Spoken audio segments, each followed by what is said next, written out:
Tay! Tay! Nasaan na kayo? Ace! Iha, dito, madali ka! Sino kayo? Oscar ang pangalan ko at utosan ako ng mga aswang. Kaya makinig ka sa akin ng mabuti. Huwag mo nang hanapin ang mga magulang mo. Umalis ka na dito, bilis!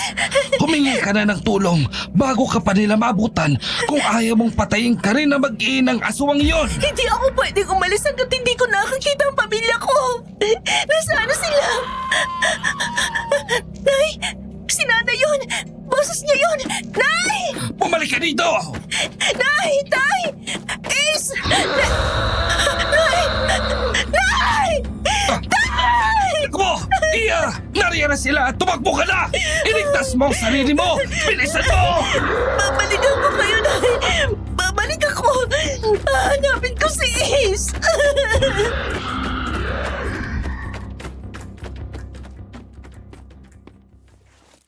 Alas 3:15 ng hapon, araw ng Sabado. Habang nakikinig ako ng isa sa mga kwentong aswang sa channel nyo, binalik ako ng sandaling iyon sa nakaraan na ayaw ko na sanang balikan pa. Pero naisip ko na hindi habang panahon ay magagawa kong iwasan yun. Kaya naman nagdesisyon ako na ibahagi sa inyo ang kwento ko. Dear Aswang Diaries and Madam Venus, isang magandang umaga po sa inyo. Tawagin niyo na lang po ako sa pangalan na Luisa. Ngayon ay 62 years old na. Ang pangyayaring ikikwento ko sa inyo ay naganap taong 1990. Nang panahon na yon ay higit 5 buwan na kaming hiwalay ng nobyo ko matapos ko siyang mahuli na may ibang babae. Pero ayaw niyang makipaghiwalay at sinusundan ako kahit saan hanggang sa dumating sa punto na gumagawa siya ng gulo. Kaya para matahimik at makalayo mula sa dati kong nobyo, nagdesisyon akong bumalik sa aming probinsya, sa isang liblib na bayan sa hilagang silangan ng bansa.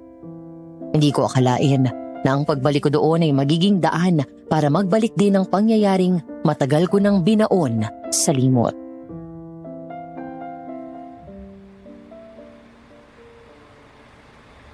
Paano ko nga pala malalaman kung siya yung kausap ko? Miss, magandang araw. Ikaw ba si Luisa? Ma'am Luisa Gonzales? Hello, sir. Ako nga. Ikaw ba si Hector? Yung nakausap ko sa telepono? Ako nga yun. Dito po tayo. Salamat, sir. Namumroblema na nga ako kung paano kayo makikita eh. Nakalimutan ko kasi itanong kung anong suot nyo. Natandaan ko naman yung sinabi mo na kulay ng suot mo nung magkausap tayo bago ka umalis ng Maynila. Halika na. Nandoon ang sasakyan. Ako nang magdadala ng mga gamit mo. Salamat po.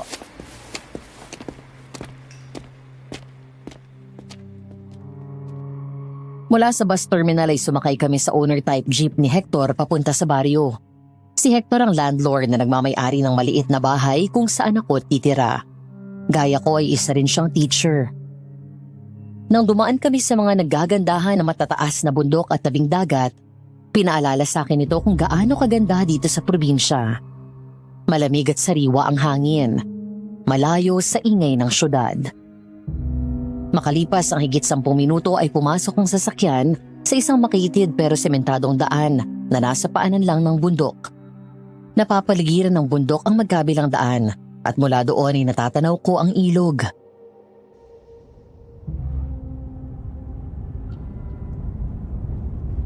Hindi pa rin nagbabago ang lugar na to. Maganda pa rin. Oo. Magaling din kasi ang mga namumuno. Napapangalagaan ang natural na yaman ng kalikasan. Pero, totoo bang sinabi mo sa akin sa telepono? Dati kang nakatira dito bago ka lumuwas ng Maynila? Oo. Dati kami nakatira sa Barrio San Telmo. Ha? Doon? Naku kinatatakutan na ngayon ang baryo na yun ha. Noon pa naman kinatatakutan yon dahil marami doon nagpapakitang bolang apoy. Ewan ko kung totoo yun o kwento lang ng mga matatanda para lang takutin kami noon para matulog kami ng maaga. Si Aling Letlet bang tumulong sa'yo para makapasok ka sa eskwelahan? Oo. Ninang ko kasi siya. Siya rin naghanap ng bahay na maupahan ko. Kinumbisi niya ako na bumalik na lang dito kaya eto na ako. Oo nga. Siya mismo ang kumausap sa akin. Ayun ang eskwelahan kung saan ka magtuturo. Pagkakasama tayo dyan. Wow! Ang ganda! Nakita ko na to nung araw na pumunta ako dito nung nag-a-apply pa lang ako. Pero ngayon ko lang natitigan ng gusto. Mukha siyang painting. Isang eskwelahan at nasa likod lang ang bundok. Wala pa ito dati nung umalis ako eh. Kung hindi ako nagkakamali, parang ginagawa pa lang to. Oo, mula nung naitayo ang paaralan na yan, diyan na pumapasok ang karamihan sa mga bata dito sa bari natin. Excited na ako magturo. Doon na muna tayo sa bahay.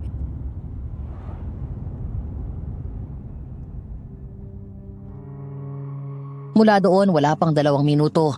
Nang sa wakas ay makarating kami sa isang maliit na bahay. Pero may munting bakuran. Tinulungan ako ni Hector na magbaba ng mga bag ko at pumasok kami sa loob. Bumungad sa akin ang simple pero maayos na tahanan. Gawa sa semento. Magkalapit lang ang sala at kusina. May 2 silid at isang banyo. May maliit na bakuran din sa likod. May mga ilan na ring gamit doon gaya ng mesa na pangdalawahan. May maliit na refrigerator at 2-burner stove. May outdoor kitchen naman kung saan pwede magluto gamit ang panggatong at sa kwarto naman ay meron ng papag at isang aparador.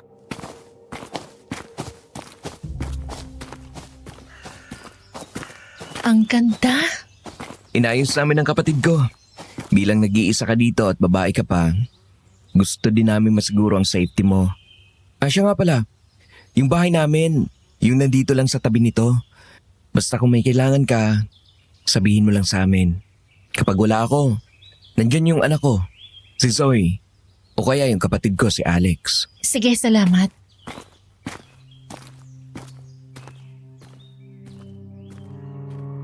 Nang iwan ako ni Hector ay bumuntong hininga ako at pilit nang umiti habang tumitingin sa paligid. Doon sa bahay na yon at sa lugar na parehong nagmistulang paraiso at bangungot sa akin. Doon ako magbabagong buhay. Matapos makapagpahinga at ilista ang mga gamit na kailangan ko sa bahay, ay lumabas ako at nag-abang ng tricycle para bumalik sa bayan. Doon sa labas inaabutan ko si Hector na may kausap na isang babae.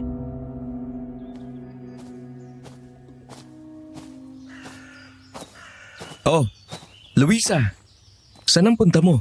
Babalik lang ako sa bayan. May mga bibilin na kulang na gamit dito. Siya nga pala. Luisa Sinora. Teacher din siya at kasama natin sa trabaho. Grade 4 students ang tinuturuan niya.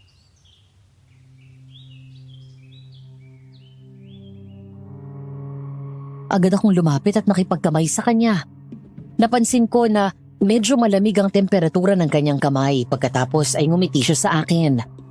Nasa paanan nito ang isang basket na may laman ng mga garapon. Napangiti ako nang maamoy ko ang mabango at pamilyar na amoy galing doon.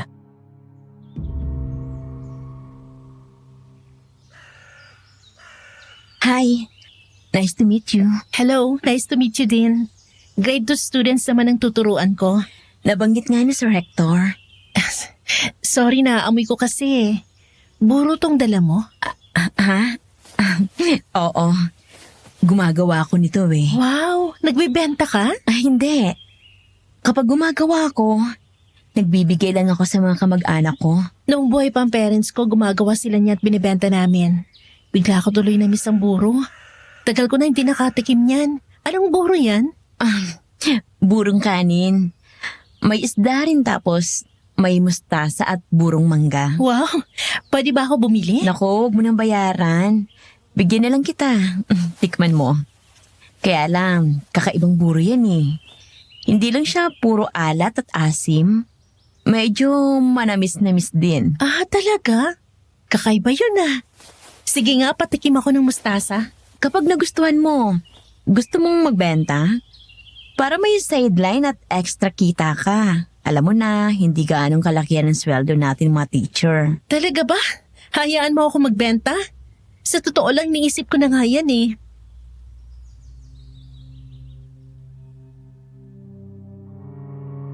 Nag-uusap pa kaming tatlo nang may lumabas na isang lalaki sa bahay ni Hector. Hawig niya ito, pero mas mukha itong bata at mas gwapo at matikas ang pangangatawan.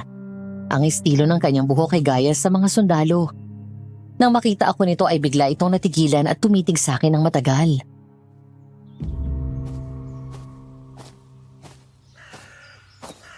Kuya, alis na ako. Punta muna ako sa bayan. Sino siya? Si Luisa. Siya na yung tenant dito sa bahay. Luisa, siya yung sinasabi ko sa'yo na kapatid ko, si Alex. Hi, Luisa. Hi, Alex. Total, pupunta ka na rin lang naman sa bayan. Samahan mo na si Luisa mamili. Sige, ba? Hindi ba nakakahiya? Hindi Kailangan mo nang masanay sa akin dahil magkapit bahay naman tayo. Ay, sandali. Itong buro mo. Ay, oo nga pala. Sandali papasok ko lang to sa loob ng bahay.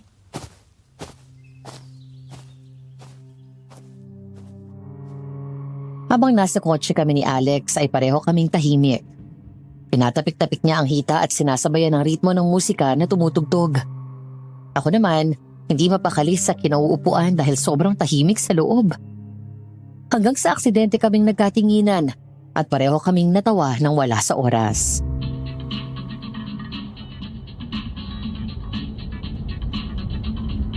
Sorry, ang tahimik ko hindi ko kasi alam paano mag-umpisa ng conversation. Ayos lang. Ako rin naman Ang awkward, no? Sino palang kasama mong titira sa bahay? Wala, ako lang. Pamilya mo? 15 anyos pa lang ako, ulila na ako. Asawa? Boyfriend? Wala ako asawa. Boyfriend? Wala na. Siya nga dahilan kaya ako bumalik dito sa probinsya para makalayo. Nahuli ko kasi siya na may ibang babae. Tapos ayun, ayaw niya akong patahimikin. Laging gumagawa ng gulo kahit dun sa school na pinasukan ko sa Maynila. Napilit na tuloy ako mag-resign. Buti na lang nagkita kami dun sa Maynila ni Ninang Letlet. Siyang tumulong sa akin na bumalik dito at makapagtrabaho. Si Raulo yung ex mo? Huwag kang mag-alala dito. Makapagbabagong buhay ka. Yun nga lang, may twist. Hindi sa tinatakot kita, ha? At huwag mo rin sana akong tawanan kasi dito May may... aswang?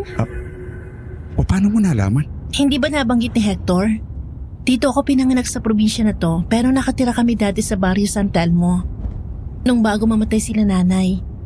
Nababalitaan na namin na may aswang doon pero sinawalang bahala namin. Hanggang sa salakayin kamit namatay sila. Tapos yung kapatid ko nawala din ng gabing yon. May nagpatakas lang sa akin kaya nakaligtas ako. Matapos kong mailibing ang nanay tatay ko. 2 taon ako naghanap kay Ace pero di ko na siya nakita. Nung inalok ako ng tita na sumama sa kanya sa Maynila, pumayag ako at di na ako bumalik pa. Gayon lang. Hanggang ngayon, hindi mo pa siya nahanap? Oo. Huminto na rin ako sa pag-asa na buhay pa siya. Ewan ko lang din, ha?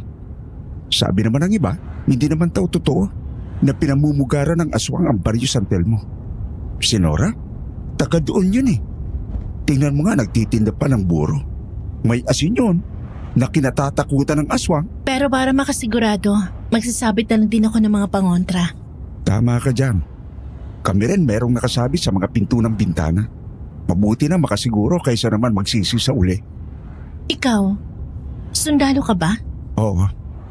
Nakita mo naman yung kampo malapit sa eskwelahan, di ba? Doon lang ako pumapasok.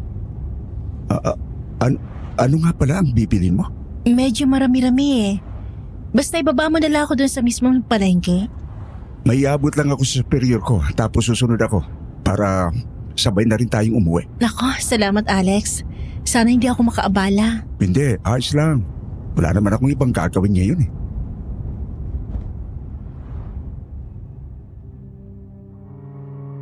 Dahil dala ko rin naman ang ibang gamit ko mula sa Maynila, konti na lang ang mga binili ko gaya ng 2 electric fan at mga gamit sa banyo.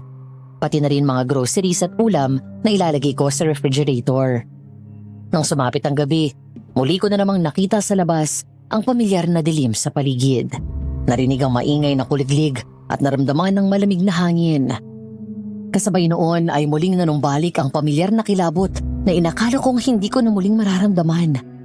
Ang napabuntong hininga ako nang tumingin ako sa family picture namin na display ko doon sa sala.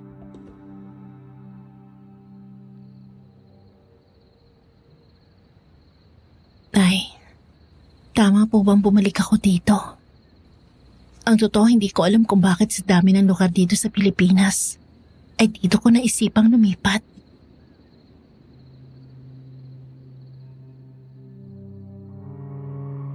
Sa halip na malungkot ay muli akong bumuntong hininga at tinaboy sa isip ko ang anumang negatibong nararamdaman ko. Wala rin naman akong dapat ipag-alala dahil naglagay ako ng mga pangontra sa pinto, sa harap at sa likod ng bahay, maging sa bawat bintana. Tinulungan pa nga ako ni Alex kanina na maglagay ng mga yun. Matapos kong makapagpalit ng pantulog ay nahiga na rin ako dahil bukas ang unang araw ng klase ko. Hindi ako sigurado kung gaano katagal na akong nakakatulog. Basta naalimpungatan ako sa ingay na nagmula sa bubong. Malakas yun. Naglikha ng tunog na parang may tumalon doon.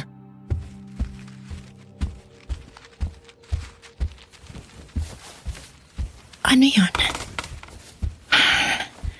Mukhang eto na sila. Gumapang ang kilabot sa katawan ko nang marinig ang pamilyar na angil na yun. Hindi ko na kailangang makita pa. Alam ko na hindi hayop ang nasa taas, kundi isang aswang. Bumangon ako at kinuha sa ilalim ng kama ang buntot pagi. Naglagay din ako doon ng isang garapon ng asin at maging ang itak. Halos mapatalon ako sa gulat nang biglang may malakas na kumalabog sa bubong. Panginoon, kayo na po ang bahala sa akin. Hoy! Lumayas ka dyan! Nagulat ako nang makarinig ako ng sunod-sunod na putok ng baril. Ilang sandali pa ay narinig ko na lang ang aswang na tumalon pababa. Doon pa lang ako nakahinga ng maluwag.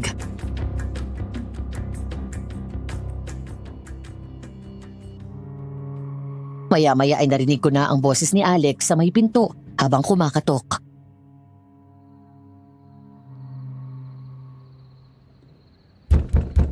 Luisa? Luisa? Ayos ka lang ba? Nandiyan na! Alex, tuloy ka. Ayos ka lang? Ngayon oo, nawala na yung takot ko.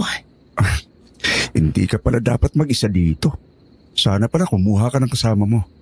Mukhang wini-welcome ka ng aswang. Oo nga eh.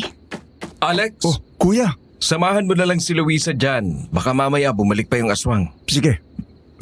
Luisa?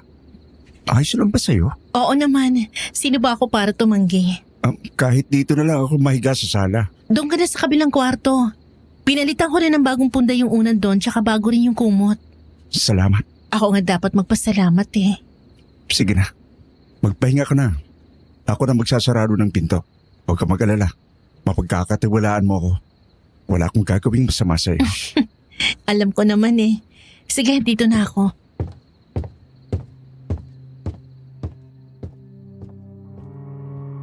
Napangiti ako habang pinapanood ang mga bata na naglalaro at nagtatakbuhan sa school ground.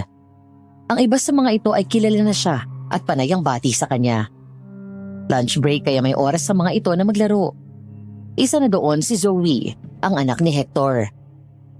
Isang linggo na ang lumipas nang magsimula ako sa pagtuturo. So far, so good naman. Bukod sa na-enjoy ko ang trabaho, hindi rin matawaran ang nabibigay na kapayapaan at panatag ng kalooban ang magandang view ng bundok na nasa likod lang ng school.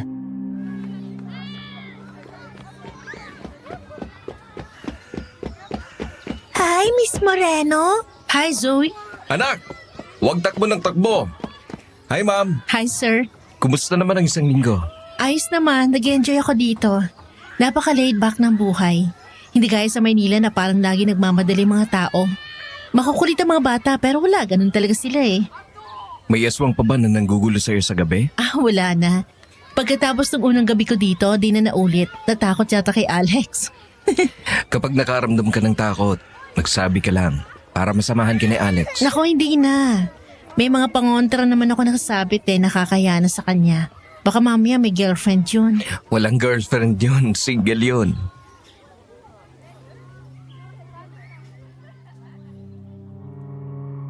Maya-maya ay dumating si Nora kasama ang isa pang co-teacher ko na inabot sa akin ng pera.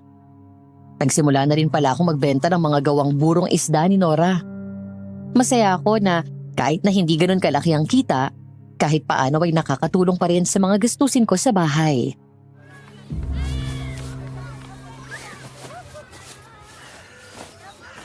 Ay, thank you. Sana magustuhan mo. Si Norang gumawa niyan. Maraming salamat ha. Natutuwa si Lola na kumikita kami.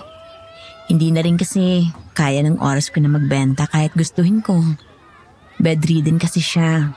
Kapag umuwi ako galing dito, inaasikaso ko rin si Lola tapos pinapakain. Kapag walang pasok, doon pa lang ako nakakagawa. Walang anuman. Ang importante, nagkakatulungan tayo. Gumawa nga ako ng karatula eh. Buro for sale. Isasapit ko sa gate.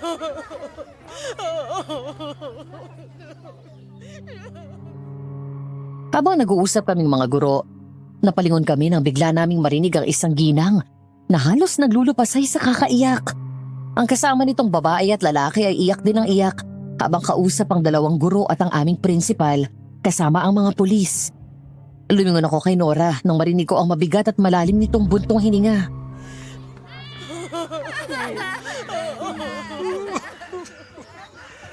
Nanay ng grade 1 student na nawala kahapon. Napansin ng advisor na wala sa upuan niya yung bata kaya hinahanap. Nung mag-iisang oras na at hindi pa rin nila nahanap, pinatawag na sila. Sila pala ang mga magulang. Sana makita na nila ang anak nila. Sana nga. Dahil kadalasan ng mga batang nawawala dito, hindi na natatagpuan. Kagaya ni Ace. Sino? Ang kapatid ko na nawala nung gabing patayin ng mga aswang mga magulang ko. Oo nga pala. Nabanggit mo ng taga rito ka talaga. Ano bang ginagawa ng lokal na pamahalaan dito? Bakit hanggang ngayon nangyayari pa rin to? Ang buong akala ko sa paglipas ng panahon, matitigil ang ganitong pangyayari. Wala rin silang magawa, Luisa. Dahil ang pangunahin nilang sospek ay ang mga aswang sa Barrio San Telmo. Gaya natin. Takot din sila dahil ilang beses na nilang pinapasok yon. Lagi silang nadadaing ng aswang. Minsan 2 o 3 na lang silang makakabalik. Minsan napapatay silang lahat. Ang alam ko, 2 aswang daw ang karaniwang pumapatay. Pareho daw mabagsik. Yung isa pa nga daw ay parang lumpo pero napakabilis gumapang. Di ba sa Barrio San Telmo ka rin nakatira? Ang alam ko, hindi lahat ng naroon ay aswang. Oo, tama ka. Kami ng pamilya ko ay sa bungad lang nakatira. Ang mga pinaghihinalaan na aswang ay mga nakatira sa pusod ng gubat. Ngayon lang din naulit to. Siguro mga 1 buwan na bago ka dumating dito. Pangatlong bata na yung nawawala. Teka, malapit ang mag-bed. Mga bata, balik na sa classroom.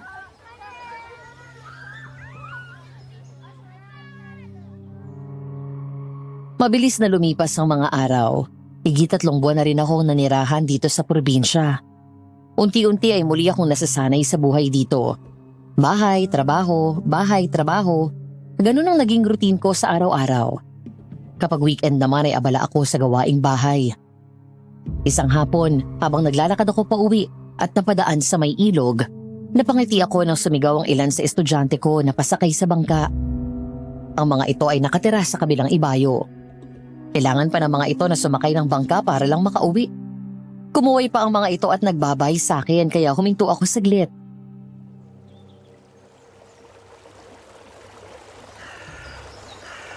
Bye! Mag-iingat kayo pa uwi ha. Yung assignments nyo ha, huwag kakalimutan gawin sa bahay. Kumusta po, ma'am? Magandang hapon po. Mabuti naman. Mas maganda po kayo sa hapon.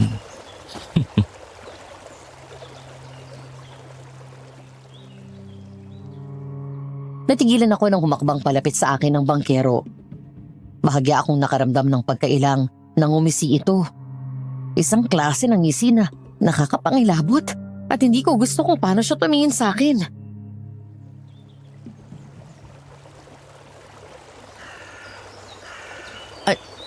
Salamat po. Huwag mo na akong pinupo. Ako nga pala si Glenn. Nice to meet you po. Ako naman si... Luisa, tama? Noong unang araw mo pa lang dyan sa paaralan, ay nakita na kita. Labis na akong humanga sa kagandahan nyo. Kaya inalam ko ang pangalan mo. Ha? Sige po. Una na ako.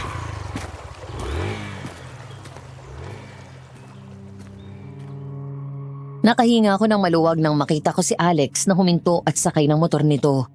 Kaya agad akong lumapit sa kanya. Tumingin siya sa akin at sa pamamagitan ng senyas ng kilay ko at bahagyang paglaki ng mata ay tila nakuha nito ang ibig kong sabihin.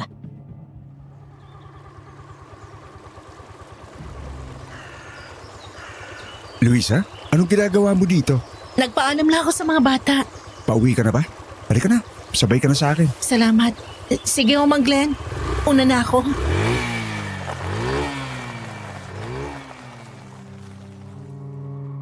Nang makarating kami sa bahay ay agad akong bumaba mula sa motor. Ngumiti si Alex sa akin nang magkatinginan kami. Pagkatapos ay lumingon pa ito sa pinanggalingan namin at tinuro ang daan.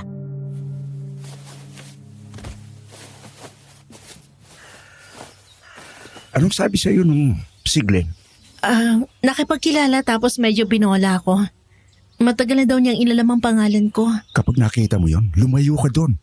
Huwag na huwag kang lalapit. May sira ba siya sa ulo? Ewan, pero ilan na yung mga nagre-reklamo dyan na babae. Binabastos daw sila. Minsan nga, nareklamo pa yan dahil nahuling may binobosohan. Manyakis siyang ulol na yan eh. Di ko nga gusto kung paano siya tumingin sa akin para ako hinuhubaran. Ang sabi nila may konting sira daw yung ulo niyan eh. Taga Barrio San Telmo yan. Nakakatakot yung mata niya. Ganito na lang. Total naman pareho tayo ng oras ng uwi. Dadaan na lang kita araw-araw para isabay kita. Naku, hindi ba nakakahiya? Ito naman parang iba. Ayos lang yun. Kasi lagi na lang ako nag-aabala. Sinasamahan mo na nga ako minsan sa gabi kapag may umaaligid na aswang Masaya akong nakakatulong sa'yo. Basta huwag ka mahiya. Sige, ganito na lang. Magluluto ako mamaya ng gata na may sitaw at kalabasa na may hipon. Tapos magpiprito ako ng galunggong. Dito ka na sa bahay kumain. Wow! Sige, sabi ng nanay ko bawal daw tumangki sa grasya eh. Sige, hintayin kita mamaya.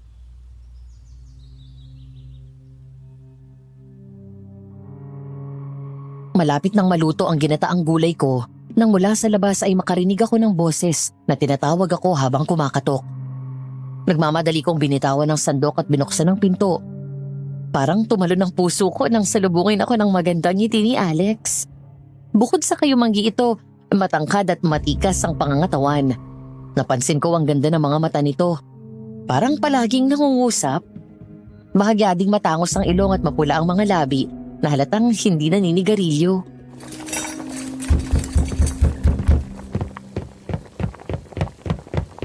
Pasok ka. Para sa'yo. Wow, bulaklak. Nag-abala ka pa. Salamat. Ang bango naman. Sandali lang ha. Konti na lang maluluto na to. Ano yung dala mong isa? Beer. Umiinom ka ba? Oo naman, occasionally. Wala naman pasok bukas Sakto, may mga chichirya ko dyan. Uy, may TV ka na. Oo, kumuha ako hulugan. Nababagot kasi ako dito lalo kapag walang pasok at tapos na ako sa ginagawa ko. Ligay ko tong mga beer sa loob ng ref, ha? Sige lang.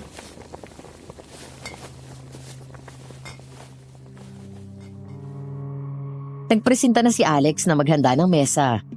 Kaya nang maluto ang gulay ay agad akong naghain. Pinaglagay niya pa ako ng pagkain sa pinggan ko at walang katapusang puri ang natanggap ko habang kumakain kami.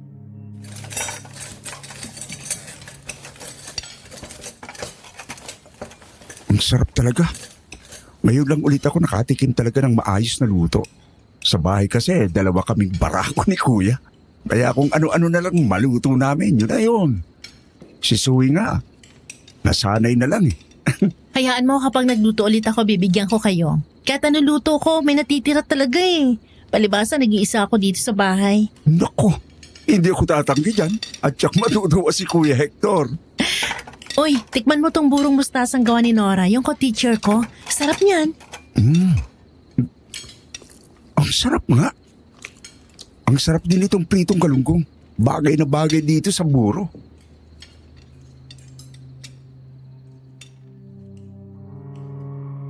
Nang matapos kaming kumain ay nagpresenta si Alex na maghugas ng mga pinggan. Habang ako naman ay nilalagay sa vase ang mga bulaklak na dala nito. At hindi mawala ang ngiti ko habang nakatingin doon.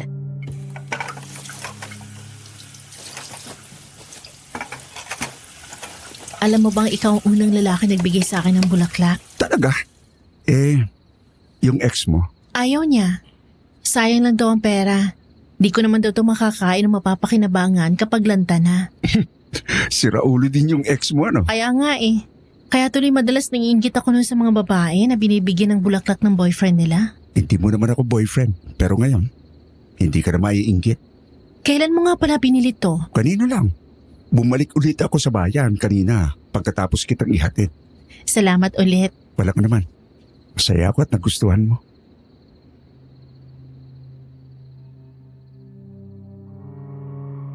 Habang nanonood kami ng TV ay umiinom kami ng beer. Pero wala sa pinapanood namin ang atensyon namin. Dahil habang nakapako ang mata sa TV ay iba ang pinag-uusapan namin. Hanggang sa makita ko ang mga peklat nito sa braso.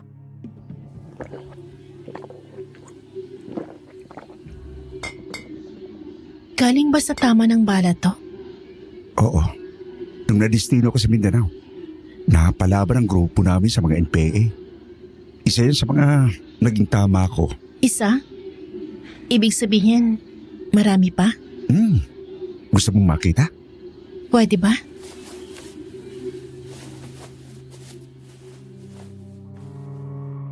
Bahagya akong napaatras sa gulat. Nang magubad ito ng t-shirt at tumambad sa harap ko, ang bakas ng pakikipaglaban nito. Mga bakas ng tama ng bala at saksak sa dibdib at likod. Hindi ako nakatiis at tinawakan ko yun. Pagkatapos ay inangat nito ang laylayan ng jogging pants na suot at sa kanang binti nito ay nakita ko ang isang mahabang peklat doon. At hindi makapaniwala na napalingon ako sa kanya.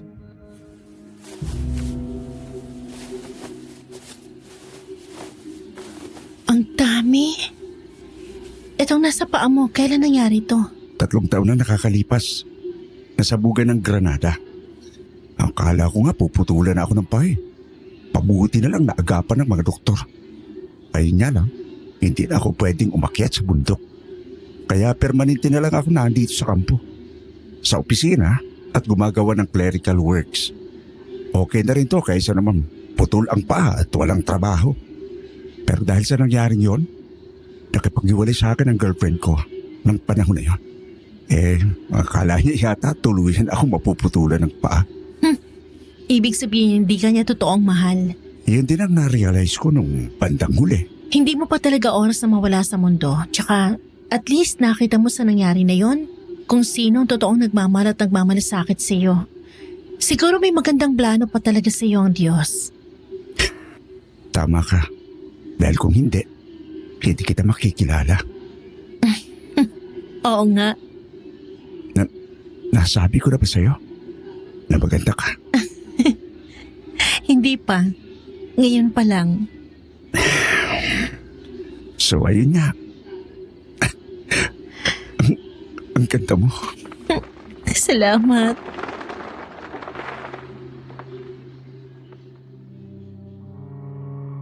Halos sabay kaming tumingin sa pinto papuntang likod bahay nang may marinig kaming tunog na bumagsak ng mga kahoy.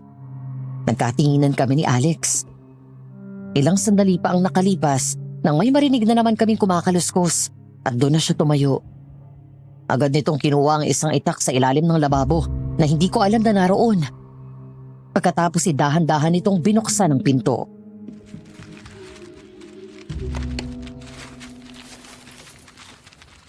Sino yan? May tao ba dyan?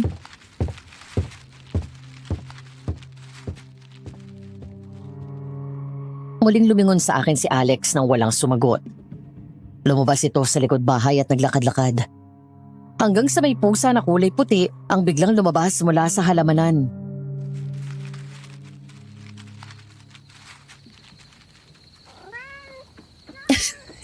Pusa lang pala. Kinabahan ako doon ah.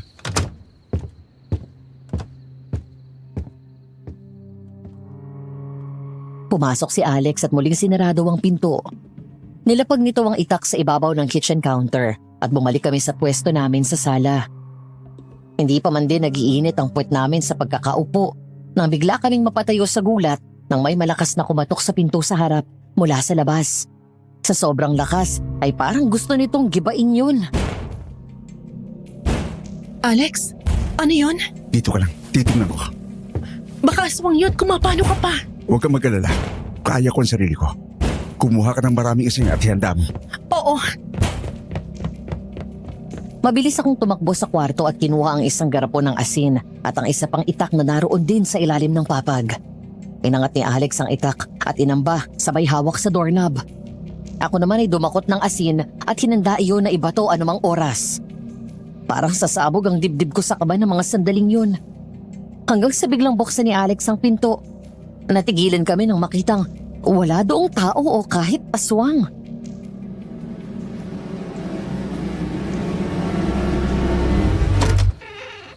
Walang tao? Sino yung kumatok? Titingnan ko. Dito ka lang. Sige, mag-iingat ka.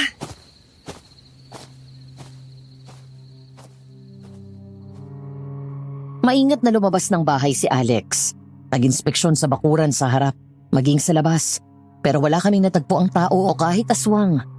Sa halip na mapanatag ay lalo akong kinabahan. Hanggang sa bigla akong lumingon sa bintana sa kusina nang makita ang isang pamilyar na babaeng dumaan doon.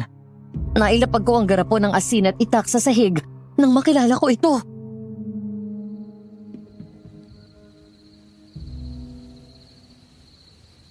Nay? Nanay? Anak. Luisa, anak. Nanay!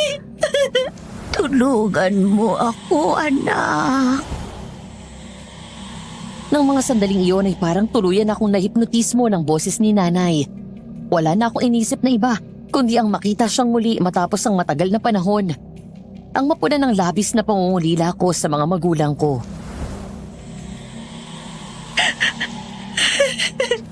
Luisa, anak ko.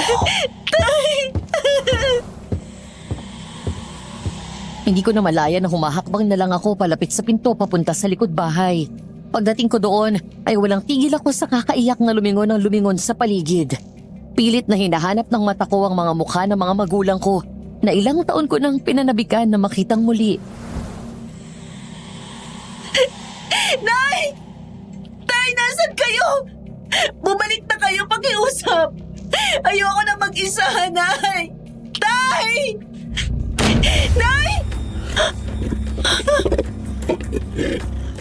Ang ngiti na puno ng pananabik sa mukha ko ay agad nawala nang ang inakala kong nanay ko ay walang iba kung hindi ang aswang. Hinila nito ang pinto at pabalibag nitong sinarado yon. Isang bagay na pinagtataka ko dahil parang sinasadya nito yon at alam na may sira ang pinto na kapag napalakas ang pagsara ay hindi na yun mabubuksan agad. Matinding kilabot ang naramdaman ko nang makita ko ang pamilyar na mukha ng isang demonyo. Paano ko makakalimutan, Madam Venus? Kamukhang kamukha nito ang aswang na pumatay sa mga magulang ko. Ang buong katawan nito ay parang tuklap ang mga balat at kita ang sariwang laman nito na may bahid ng dugo. Walang buhok at hindi ko magawang ilarawan ang sobrang pangit at malademonyo nitong mukha. Mahaba ang dila at matalas ang mahabang mga ngipin at kuko. Umatras ako nang humakbang ito palapit sa akin.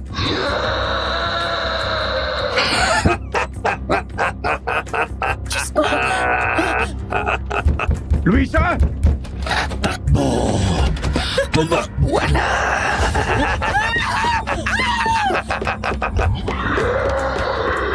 Halos tumalon ako sa gulat. Sabay takbo ng mabilis matapos nitong sumigaw. Agad ako hinabol ng aswang at mabilis niya ako naabutan. Nahablot niya ako sa buhok at agad akong binitbit sa bewang. Saka ako inilabas ng bakuran. Nagpumiglas ako at malakas na umiyak at sumigaw. Alex! Tulong! Wala silang magagawa kahit anong sigaw mo. Iwan mo ako! Hanggang sa naalala ko ang asin na dinakot ko kanina at nailagay ko sa bulsa ng shorts ko. Agad kong kinuha yon at nagpumiglas ng husto. Saka ko hinilamos ang asin sa mukha nito. Dahil doon ay malakas sumigaw ang aswang. Kaya nabitawan ako nito. Agad akong tumakbo pabalik sa bahay. Nabuhayan ako ng loob nang makita kong parating si Alex na baka sa mukha ang pag-aalala. Pero napalingon ulit ako nang makitang humahabol na naman ang aswang. Luisa! Dapa!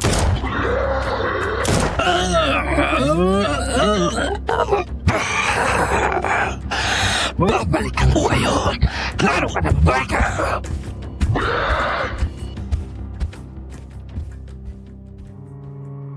Tinamaan ng 3 beses ang aswang at mabilis na tumakas papasok ng gubat. Hingal na hingal at hinang-hina ako na napaiyak nang sa wakas wala na ito. Mabilis akong dinalohan ni Alex at binuhat pabalik ng bahay. Puno ng pag-aalala na inupo niya ako sa sofa na gawa sa kawayan. Pagkatapos ay nagmamadaling kumuha ng tubig at pinainom ako. Na mga sandaling yon ay parang bumalik ang lahat ng trauma ko sa aswang. Pinaalala sa akin ang pangyayaring iyon ang gabi nang patayin nila ang mga magulang ko. Para akong nawala sa sarili ng mga oras na yun. Iyak lang ako ng iyak at kung ano-ano daw ang sinasabi ko kaya niyakap ako ni Alex ng mahigpit.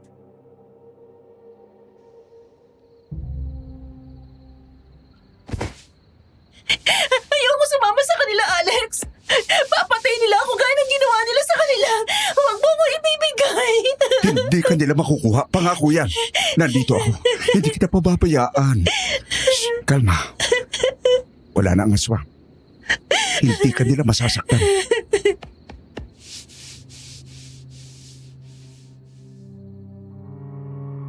Papunta na ako ng faculty room mula sa isang klase ko nang makasalubong ko si Hector. Agad itong umiti sa akin at huminto nang makalapit na dala ang lesson plan, ballpen at lalagyan ng chalk at eraser. Mukhang papunta na ito sa susunod niyang klase.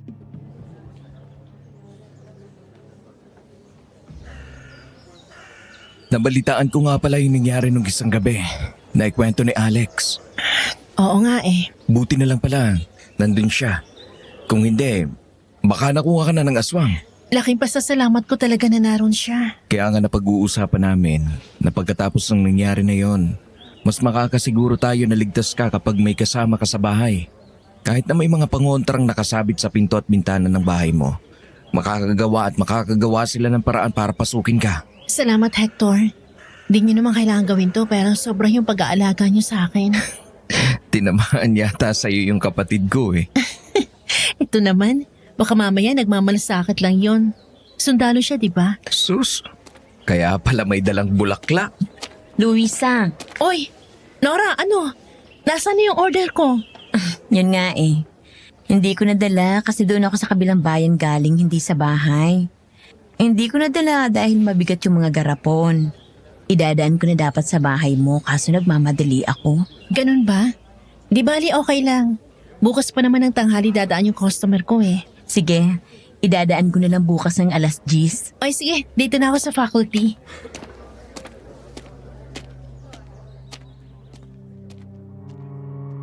Naglalakad na ako papunta sa faculty room nang bigla akong matigilan matapos may mapansin na isang lalaking nakatayo sa labas ng school. Nakasunod siya ng tingin sa akin pagkatapos ay kumaway pa. Si Glenn.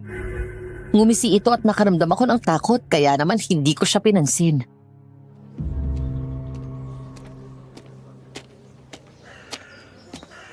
Mukhang type ka ni Glenn. Ha? Nako, di naman siguro. Ano ka? Lagi ka kayang tinatanong sa akin yan. Gusto mo ilakad kita? Ha? Sorry, di ko siya type. Tsaka may iba na rin ako nagugustuhan eh. Sige, dito na ako.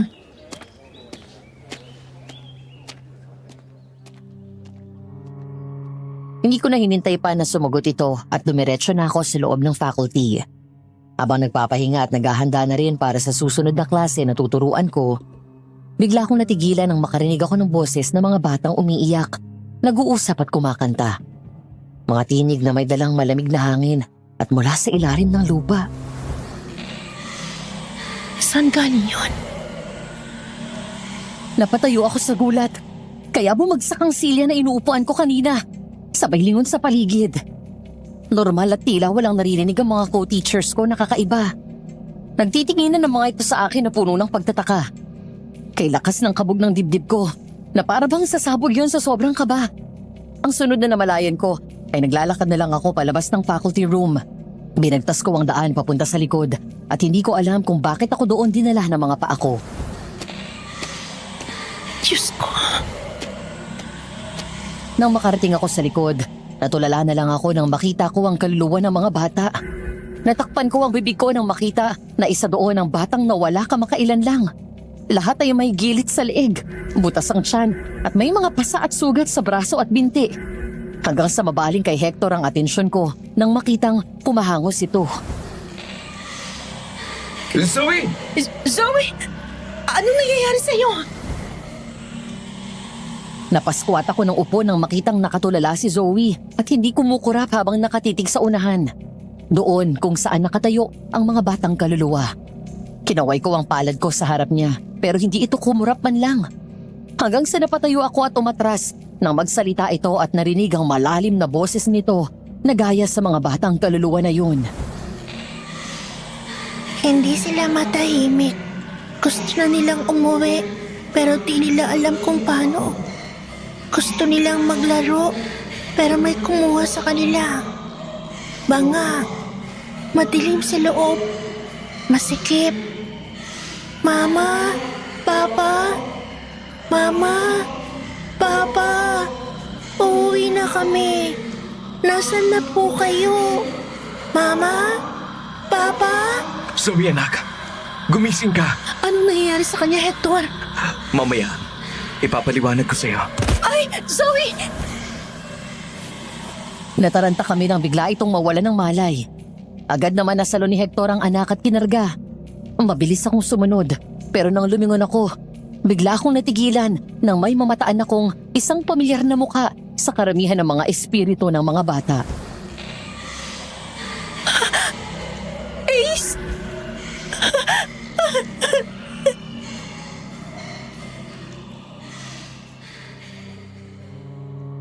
Bago sinarado ni Hector ang pinto ng kwarto ni Zoe, ay siniguro na muna niyang tulog ito. Matapos ang nangyari kahapon, kinagabihan ay nilagnat ng husto ang bata. Bakas sa mukha ng kapatid ni Alex ang labis na pag-aalala.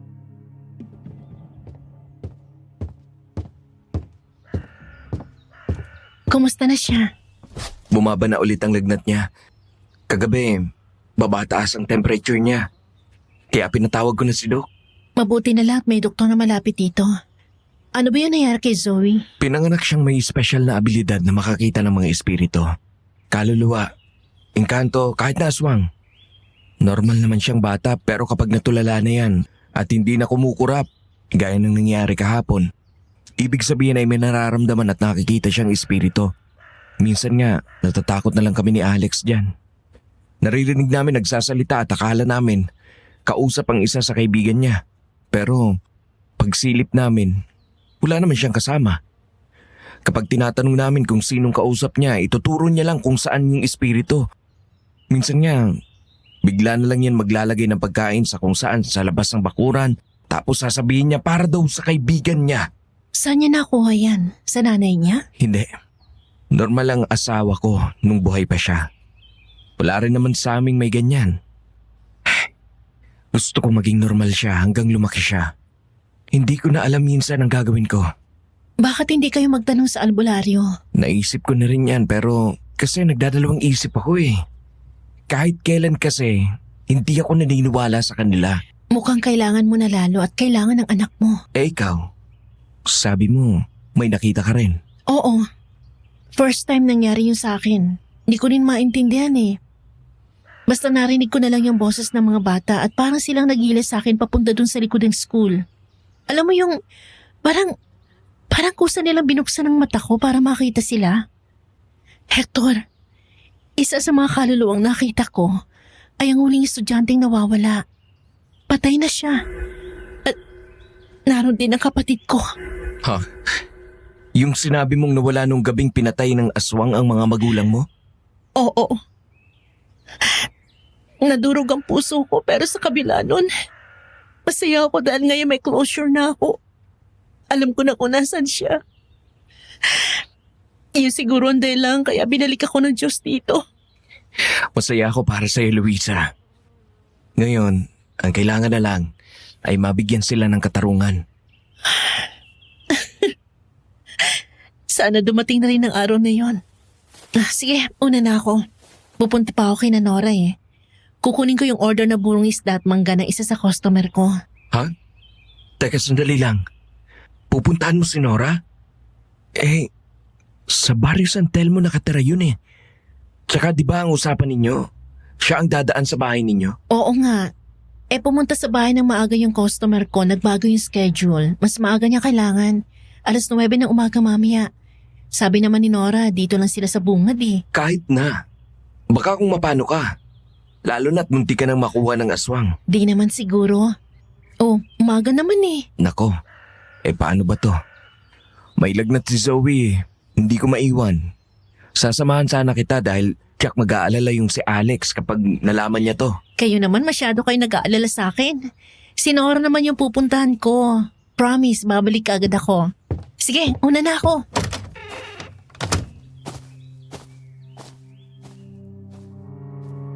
Mula doon sa bahay nila Hector ay sumakay ako ng tricycle papunta sa Barrio San Telmo. Pero bago pa kami pumasok ay huminto ang driver sa harap ng arko. Ayaw daw nitong pumasok sa loob at wala daw talagang pumapasok na sasakyan sa lugar na yon dahil sa takot sa mga aswang. Kaya wala akong nagawa kundi ang bumaba at naglakad. Pagpasok ko pa lang doon ay sinundan ako ng tingin ng mga ito. Ang ibang tingin ay may dalang kilabot. Ang iba ay may tingin na gulat at pagtataka. Kahit na naiilang ako ay dumiretso pa rin ako ng lakad at hinanap ang bahay na ayon sa deskripsyon ni Nora. Ilang sandali pa, napahinto ako nang makita ang dati naming bahay. Nangilid ang luha ko, Madam Venus, dahil muli ko na namang naalala ang pamilya ko at ang masasayang alaala namin doon. Kumunot ang noo ko nang mula sa gilid ay may nakita akong pamilyar na mukha.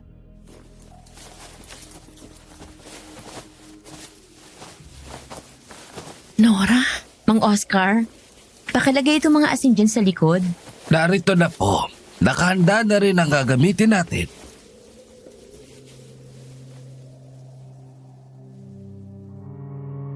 Dahil wala namang bakod na nakapaligid sa bahay, ay dumiretso ako at lumapit. Sinundan ko si Nora. Dumaan ako sa gilid ng bahay at pumunta sa likod.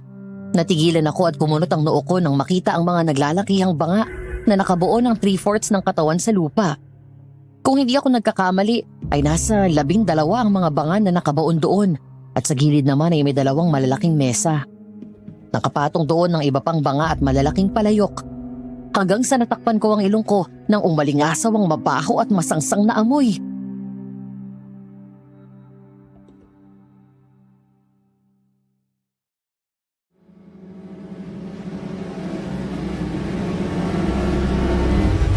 May tao. Napaatras ako sa gulat at sumandal sa poste ng bahay nang makita ang isang ulo ng matandang babae na nakalitaw sa pinto. Parang puro sugat ang katawan nito at nakakalbo na. Ang mukha nito ay parang matandang bruha na gaya ng napapanood ko minsan sa mga pelikula. Nang umisi ito ay lumitaw ang mga ngipin nitong sira at may mga itim sa gilid.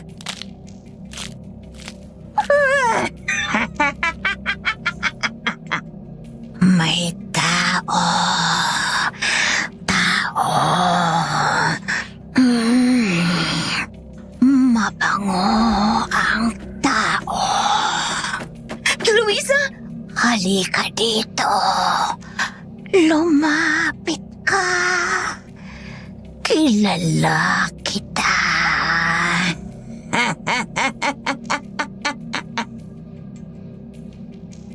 Doon lang ako napalingon ulit nang marinig ko si Nora. Halos madapa ito palapit sa akin at kitang-kita sa mukha ang gulat. Ang matandang lalaki naman na tinawag nitong Oscar ay nagmamadaling umalis. Natataranta siyang pumasok sa bahay at hinila ang matanda papasok. Saka muling lumabas at sinarado ang pinto.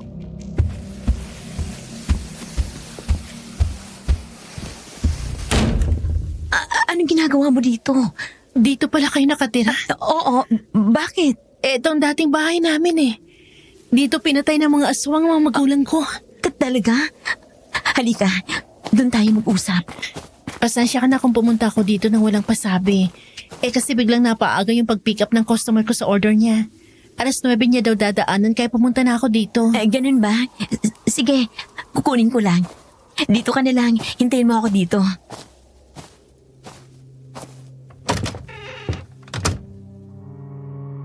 Nagmamadaling bumalik si Nora sa bahay. Nahigit ko ang hininga ko sa gulat nang makita na naman ang matanda. Nakasilip sa bintana at nakatitig sa akin. Maya-maya pa ay dumating si Nora na humahangos, dala ang 3 buro.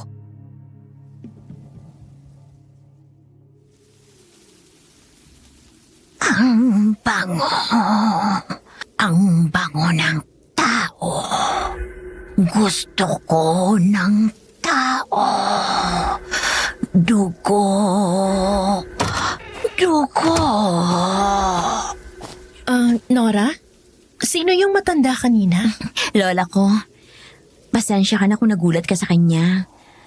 May dementia na kasi siya. Tapos hindi na nakakatayo kaya ayun, kagapang-gapang lang sa loob.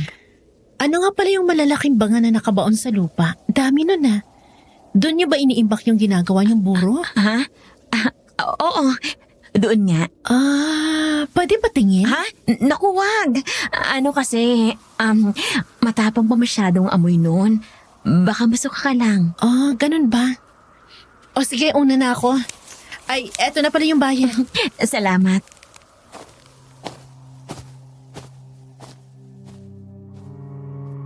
Naglakad ako palayo habang panay ang lingon ko. Nakita ko na patuloy akong sinundan ng tingin ng matanda hanggang sa bigla akong bumangga sa kung sino. Agad akong umatras nang makita si Mang Glenn, ang bangkero at palaging nakasunod ng tingin sa akin.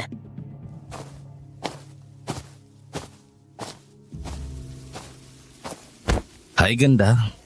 Kaya pala umaaliwalas dito sa baryo namin dahil nandito ka. Magandang umaga po, Mang Glenn. Sabi ko naman sa'yo Glenn na lang. Nako, ang laki po ng agwat ng edad niyo eh. Sige po, dito na ako. Hatid na kita. Hindi na po. Sige na. Ihatid na kita.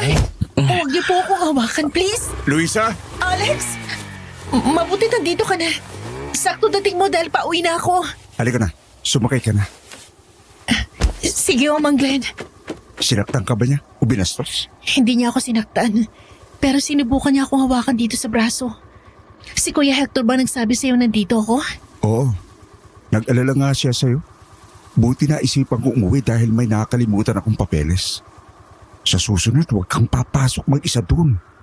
Kung hindi mo ako mahintay, magpasama ka sa pinagkakatiwalaan mo. Oo. Pasensya na kung napag-alala ko kayo. Salamat. Wala yun. Mas malaga sa akin, itas ka.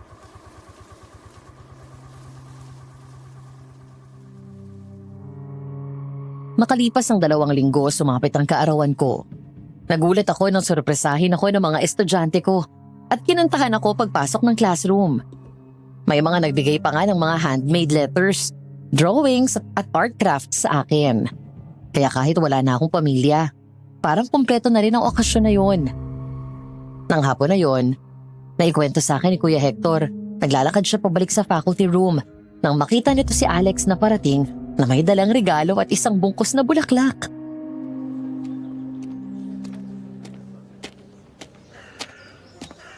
Tol, mukhang seryoso na yan ah. Wala eh.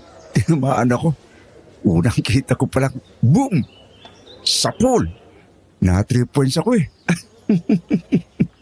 Liligawan mo na? Oo. Okay lang ba sa'yo? Buta ka ba sa kanya? Oo naman. Mabait yan si Luisa. Kita mo naman. Maganda pa. Pero yung ganda niya, hindi nakakasawa. Medyo maputi. Oh, tapos di ba gusto mo sa babae, yung haba ng buhok? Medyo lagpas sa balikat. Sana lang kuya. Gusto niya rin ako. Tol, magtiwala ka lang sa sarili mo, okay? Halika, sama ka sa akin. Nandun siya sa faculty. Sakto, break time niya.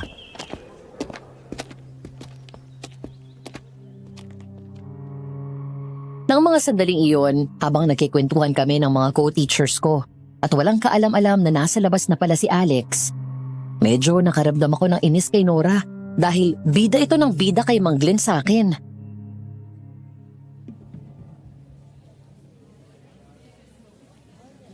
Mabait yung si Mang Glenn. Subukan mo lang magpaligaw. Nora, ayoko nga sa kanya. Hindi ako komportable lalo na kapag nasa paligid ko siya tsaka may edad na yun. Sa umpisa lang yan. Sige na kasi. Sandali nga, nagtataka ako sa iyo eh. Ba't mo ba pinagpipilitan si Mang Glenn sa akin? Alam ko reputasyon niya dito. May nakapagsabi na sa akin. May ilang babae na yung binastos dito. Hindi naman totoo yun. Tsaka di ba sabi ko sa iyo, may iba akong nagugustuhan? Ang kapatid ko ba yon? Teacher Nora, kaibigan at tenant ko si Luisa at kilala ko yung si Mang Glenn. Manyakis yun. Hindi ah. Nga pala, may bisita ka Luisa. Tao po? Nandiyan ba yung magandang birthday girl?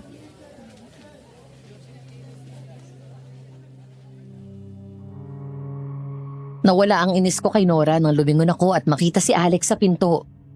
May dalang isang bungkus ng bulaklak at regalo. Nanunuksong tumingin sa akin si Hector at nakipag-high five ito kay Alex. Kaya naman tumayo ako at lumapit sa pinto.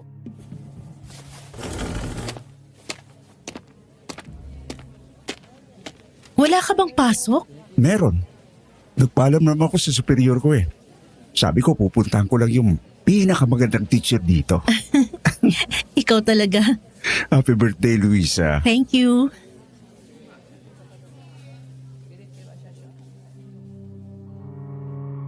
Hindi mawala ang ngiti ko nang inabot niya sa akin ang mga dala nito. Kaya inulon kami ng tukso ng mga co-teachers ko, maliban kay Nora. Nahagip ng mata ko na pasimple itong lumabas sa kabilang pinto, dala ang baunan.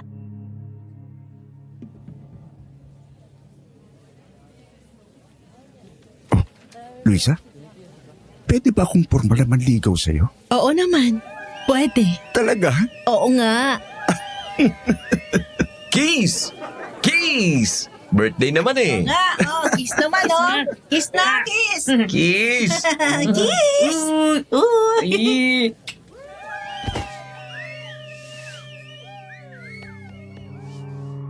Lalo kaming kinansyawan ng mga kasama ko nang hinalikan ako ni Alex ng matagal sa pisngi at niyakap.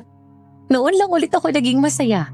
Matapos ang pagkabigo ko sa pag-ibig na naging dahilan ng pag-uwi ko dito, hindi ko akalain na may Alex na darating sa buhay ko. Ang lalaking minsan ang nagligtas at naglagay sa kanyang buhay sa peligro, mailigtas lang ako.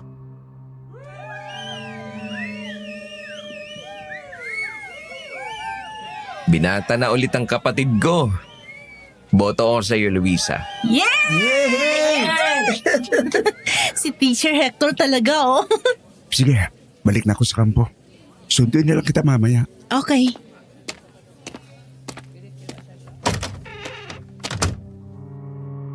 Matapos bumalik ni Alex sa kampo, ako naman ay pumunta na sa susunod kong klase. Habang nagtuturo ako mula sa loob ng classroom, ay nakita ko na dumaan si Nora. Dala na naman ang mga baunan na bitbit niya kanina. Makalipas ang higit 30 minutes nang matapos ang klase ko at saktong break time ng mga bata, ngumiti ako nang makitang nakangiting lumapit sa akin si Zoe habang nasa likod ang kamay nito.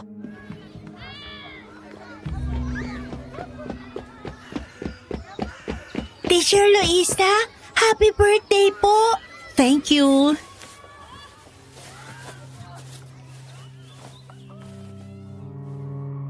Natigilan ako nang ilabas ni Zoe ang tinatago nito sa likod at binigay sa akin ang isang kulay puting stuffed toy na aso na may kulay blue na ribbon sa leeg. Nangilid ang luha ko dahil ang kamukha nun ay ang stuffed toy na paborito ko noong bata pa ako.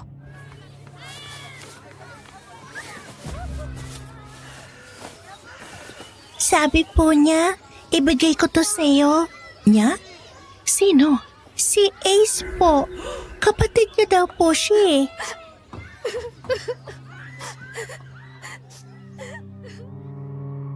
Madam Venus, kinalabutan ako nang marinig ko ang pangalan ng kapatid ko. Lalo na nang ituro sa akin ni Zoe ang daan papunta sa likod ng school kung saan maraming mga puno at papasok sa gubat. Mabilis akong tumakbo kasunod si Zoe. Tuluyan akong naiyak nang makita ko si Ace. Nakangiti at kumakaway sa akin habang naglalakad palayo.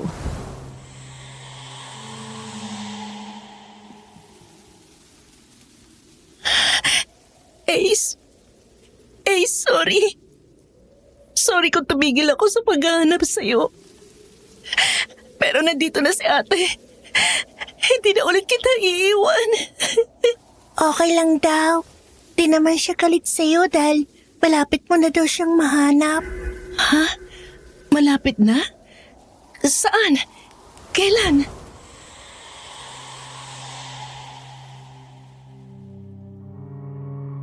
Hindi na sinagot ni Zoe ang tanong ko at tumawa ito sa katumakbo palayo. Natikilan ako at nasundan lang siya ng tingin.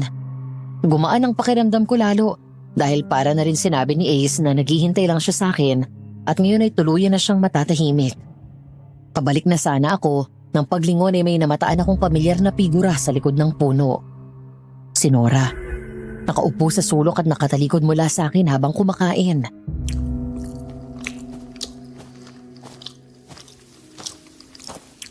Nora? Sino yan? Luisa? Ako nga. May problema ba? Ba't ka dyan kumakain? Wala. Sige. Nora, sandali! Ano gagawin mo dyan?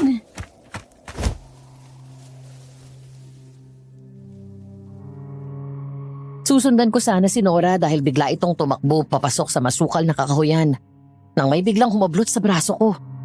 Bigla akong lumayo at bahagya itong naitulak nang makita ko si Mang Glenn. Nakangisi na naman na parang manyak at kung tingnan ako para akong huhubaran sa isip nito.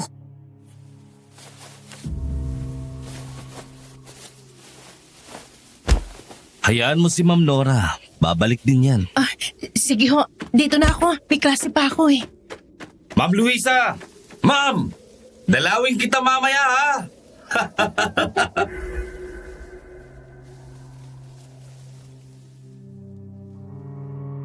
Dahil sa mahigpit na pagbabantay ng mga pulis at sundalo sa lahat ng pampublikong lugar, nahinto ang pagkawala ng mga bata.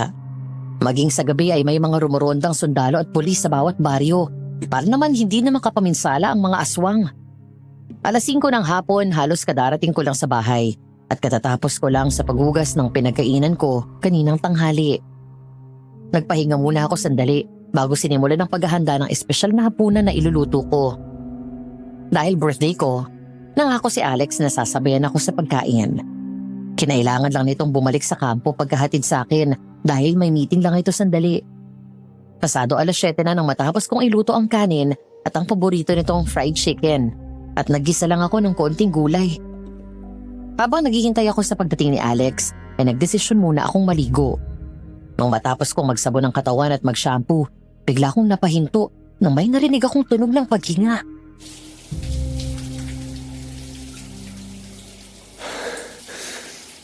Ano yun?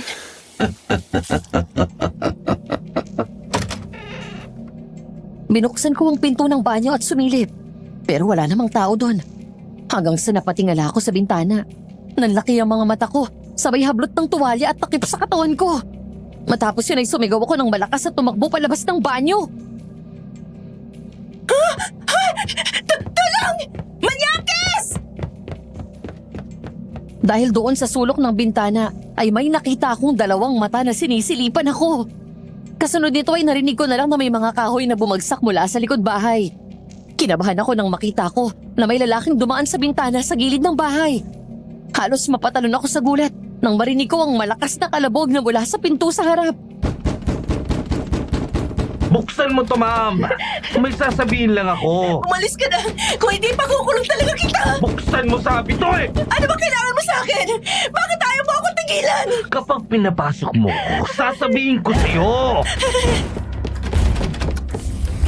Nataranta ako at mabilis na binuksan ang bintana sa kabilang gilid ng bahay. Naalala ko na magkatapat ang bintana sa kusina namin nila Hector. Ngunit sa kasamaang palad, wala akong nakitang tao sa kusina. Pero nagbakasakali pa rin ako habang patuloy na sinisira ni Glenn ang pinto sa harap. Hector! Alex, tulong! Tulungan niyo ako! Tulong! Napasigaw ako muli ng malakas. Nang paglingon ko ay nakita kong binuksan nito ang sliding window sa bakanting kwarto. Sasampa na sana ako sa bintana para lumabas nang mabilis ako nitong nasunggaban sa bewang at hinila palayo. Matapos yun ay dinala ko sa kama at hinagis doon. Saka ako sinakyan sa ibabaw.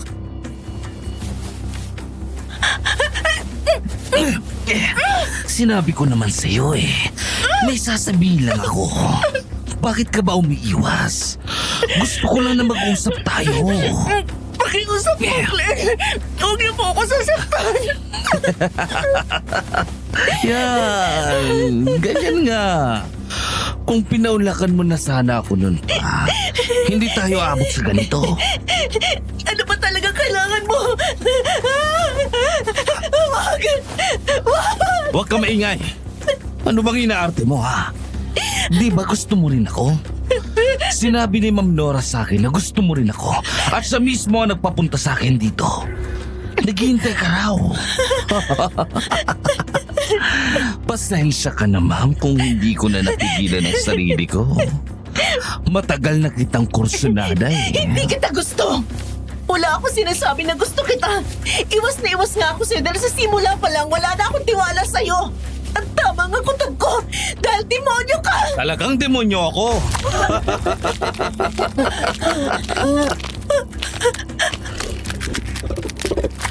Nanlaki ang mga mata ko nang iamba nito ang isang kamay nito na may mahaba at matulis na kuko. Kasunod ay ang unti-unting pagbabago ng boses at ang mga mata nito na nagiging kulay ng dugo. Hindi kita papatayin. Basta ibigay mo lang ang gusto ko. Gusto ko lang makita at tikman ng konti ang katawan mo. Ang damot mo naman.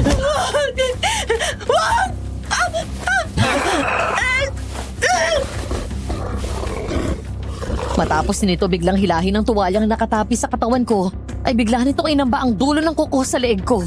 Nanginginig ako sa takot habang titig na tinig ito ng puno ng pagnanasa sa katawan ko. Lalo akong naalarma nang magsimula itong kalasin ng sinturon niya.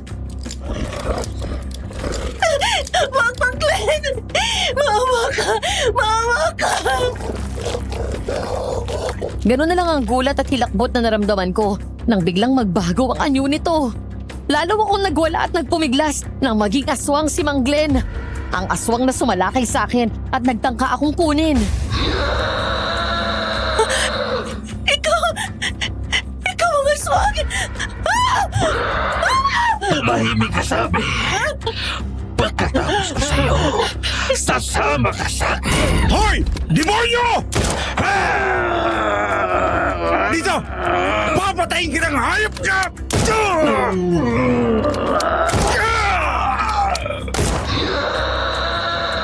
Hindi ko alam kung ilang beses tinamaan si Mang Glenn, pero mabilis itong nakatalon palabas ng bintana. Hinabol ito ni Alex hanggang sa labas at sunod-sunod ko pang narinig ang ilang pagputok ng baril.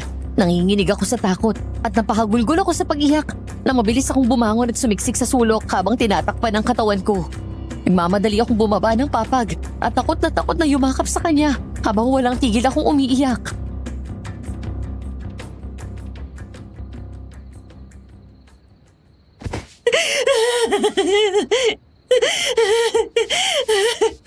Luisa, Alex!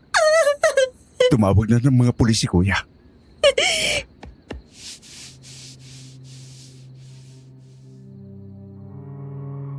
Dahil sa nangyari ay hindi ako pinapasok ni Alex kinabukasan. Hindi rin siya pumasok at binantayan ako. Kagabi ay hindi rin niya ako iniwan dahil nagigising ako sa kalagitnaan ng pagtulog na umiiyak sa takot dahil sa panaginip ko kay Mang Glenn. Tinabihan niya ako sa kama at niyakap.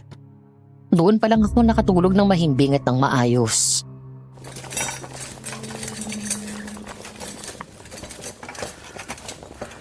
Luisa, luto na ang ulam. Kumain na tayo. Wala akong gana. Sige na. Kailangan mong kumain kung hindi manghihina ka niyan. Paano mo malalabanan yung demonyong yon kung hindi ka kakain at magpapalakas? Sige na. Bumangon ka na. Hindi ko alam kung paano ako lalabas. Nahihiya ako. Natatakot ako. Paano kung nandun siya sa school? Wanted na yun ngayon. Hindi na yun makakalapit sa'yo. Alex, thank you ha. Kung hindi ka dumating, baka bago ka dumating, baka nagahasa na niya ako. Hindi mo kailangan magpasalamat. Tungkulin ko yon. Mas malaga sa akin na hindi ka nasaktan. Ang pinagtataka ko, bakit nagsinungaling yung Nora na yon doon sa manyakis na yon? Napapansin ko nito mga huling araw. Lagi niya ako pinagtutulakan kay Mang Glenn. Sinabi ko naman sa kanya na ayoko doon. Mas mabuti pa na lumayo ka sa taong yon mula ngayon. Huwag ka na magbenta ng mga burong isda niya. Marami ka pa namang pwedeng gawing sadyan eh. O kaya, tutulungan ka namin. Ituturo namin sa iyo ni Kuya yung recipe ni tatay ng buro. Talaga? Salamat. Napaka-supportive mo naman. Basta naman kung saan ka masaya, susuportahan kita.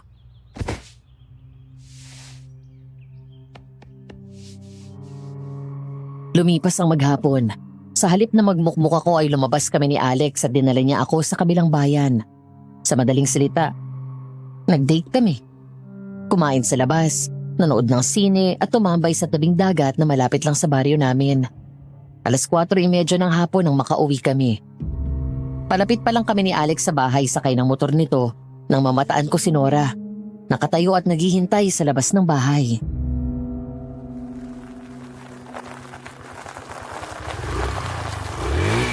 Luisa, buti nandito ka na. Eto, may dala akong bagong burong. Masarap yan. Anong ginagawa mo dito? Aha? Eto, burong isda. Nag-deliver ako nito. Huwag mo na rin palang bayaran. Benta mo para may kita ka.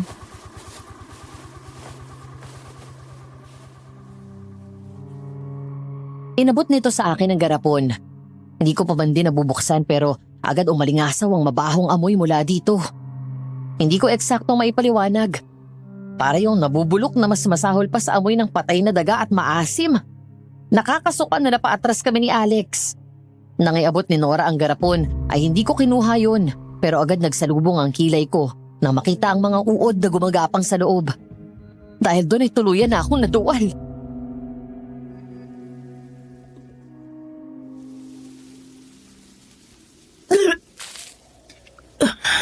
Ilayo mo nga yan. Gusto mo pang ipakain yan kay Luisa. Masarap to, Luisa. Jack na magugustuhan mo. Napabaliw ka na talaga. Gusto mong ipakain kay Luisa yan eh. Ayan oh, ang daming uuna gumagapang. Ano ka ba? Umalis ka na.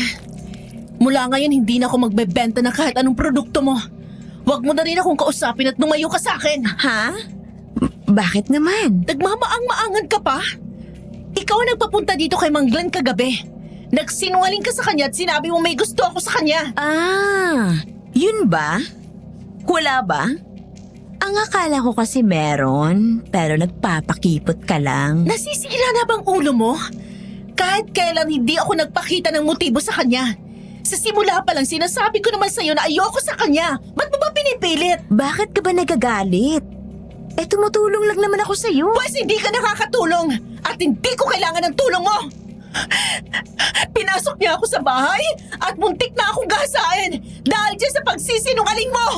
Luisa,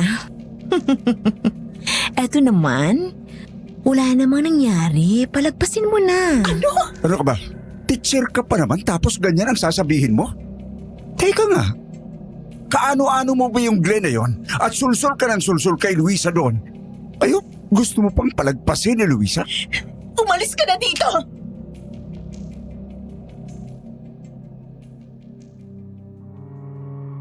Nang gabing iyon ay doon ako namalagi sa bahay nila Alex at kumain kaming lahat ng hapunan dala ang pasalubong namin na pagkain.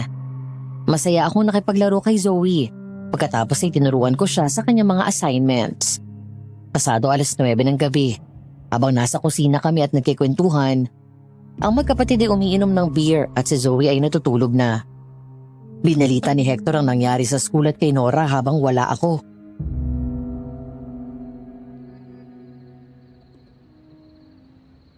Nakarating na sa mga kasama nating teachers yung nangyari sa'yo. Pati yung involvement ni Nora. Ayun, halos walang pumapansin sa kanya, lahat galit. Hindi pa rin ako makapaniwala ipapahamak niya ako ng ganon. Hindi ba kayo nawiwirduhan dyan sa Nora na yan? Medyo nga. Lalo nang pumunta ako sa bahay nila. Grabe yung amoy sa paligid. Kaya nung amoy nagdala niya kaninang buro. Tapos nakita ko rin siya isang beses na kupo sa lupa sa ilalim ng punot na katalikod. Kumakain yata yun eh. Nung lalapitan ko na, biglang tumakbo papasok ng gubat. Nako, ganun talaga yon. Kahit kami nagtataka dyan, hindi na lang namin pinapansin. Minsan nga, ang baho ng damit niya, parang amoy bangkay. Papa! Oh, anak, bakit nagising ka? Nandyan siya, Papa! Sino? Nandyan yung aswang! Ano? Kuya, ang baril! Bilis! Mabilis kong kinuha si Zoe at niyakap siya. Habang si Hector ay kinuha ang 2 baril at binigay kay Alex yung isa. Naghari ang katahimikan. Naririnig ko ang malakas na kabog ng dibdib ko. Ilang sandali pa, nagulat kaming lahat nang mula sa di kalayuan ay may narinig kaming angil ng aswang. Kasunod ang sigaw ng babae. Yung babae! Naku, baka kung ano na nangyari sa kanya! Dito lang kayo. Luisa, huwag kayong lalabas ni Sue. Hahanapin ko yung babae. Samahan na kita. Mag-iingat kayo! Ilak niyo yan. Agad lumabas ang dalawa at sinarado ang pinto. Nagmadali akong lumapit doon at nilak yun. Pati ang pinto papuntang likod bahay at mga bintana ay dinoble check ko at siniguradong nakakandado. Maya-maya ay biglang hinila ni Zoe ang damit ko.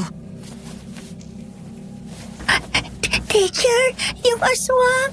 Bakit? Anong meron? Wala siya sa labas. Nandito po.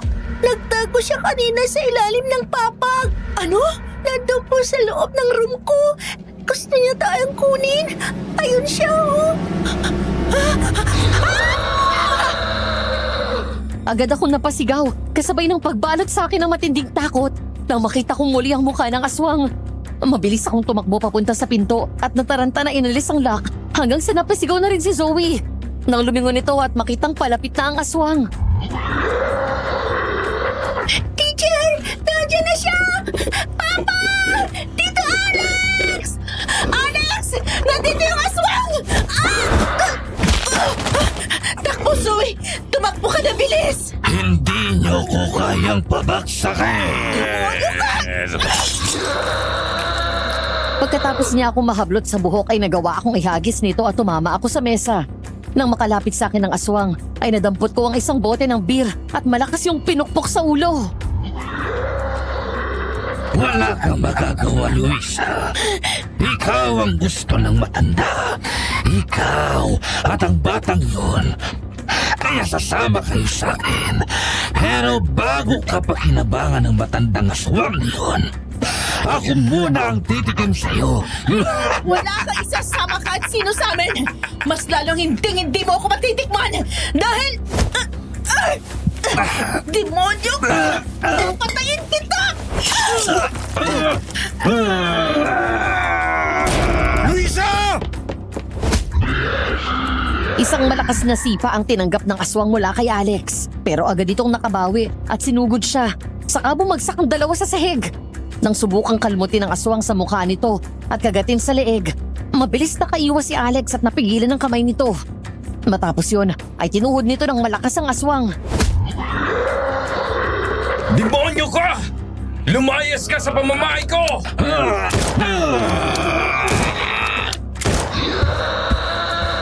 Mabilis na tumakbo papuntang likod bahay ang aswang. Bumangon si Alex at tumatakbong hinabol ng dalawa ang aswang. Ilang sandali pa ay bumalik ang magkapatid na humihingal sa pagod. Tumakbo si Zoe sa daddy niya at ako naman kay Alex.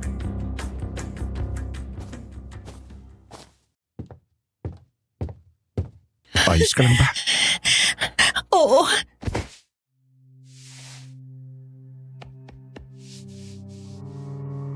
Kinabukasan, lakas loob akong pumasok sa trabaho.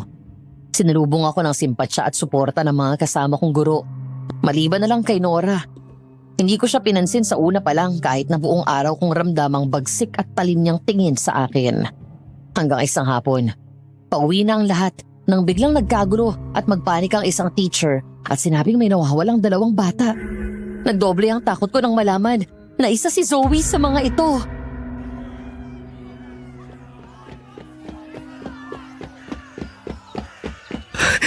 Ang anak ko! Nasaan ang anak ko? Hahanapin natin siya. Tumawag na sila agad ng mga pulis. Luisa, hindi pwedeng mawala sa akin si Zoe. Siya na lang natitirang alaala sa akin na namayapang asawa ko. Mahahanap natin siya, Hector.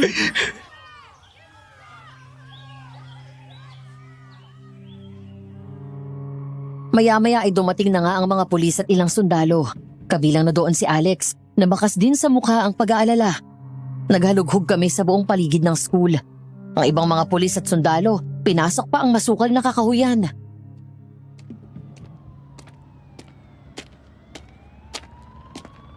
Alex, anong balita? May nakita ba kayo kahit palatandaan kung nasaan si Zoe? Wala pa kuya eh. Huwag kang mag-alala. Hindi ako hihinto hanggat hindi ko nakikita si Sue. Hector, patuloy lang tayo magdasal, ha? May awa ang Diyos.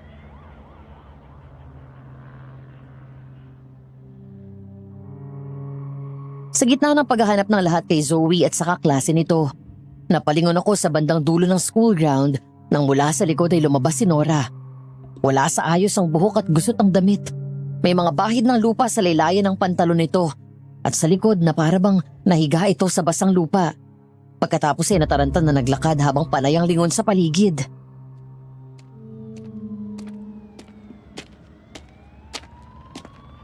Dora, Bakit? nawawala si Zoe. At yung best friend niya si Cheche. Nakita mo ba sila? Hindi eh. Saan ka galing? Kanina pa nagsimula ang klase mo, di ba? Yung mga bata kanina pa naghihintay sa loob. May inasikaso lang ako. May pinuntan ako saglit na gustong bumili ng burong isda. Ano? Oo, ganun nga. Hindi ka na daw kasi nagbebenta kaya dumirekta na siya sa akin. Alam mong oras ng trabaho, inuna mo yon? Alam mo naman na may klase ka. Kanina ka pa rin hinahanap ni principal. Taga saan ba yung pinuntahan mo? Nakita kita galing ka dun sa likod, sa kakahuyan. Tsaka bakit ang dumi ng likod mo? Nadulas ako. Bakit ba kayo tanong ng tanong? Hoy! May nawawalang 2 bata dito. Mga estudyante nyo. Natural lang na tanungin ka. Wala akong alam. Hindi ko sila nakita.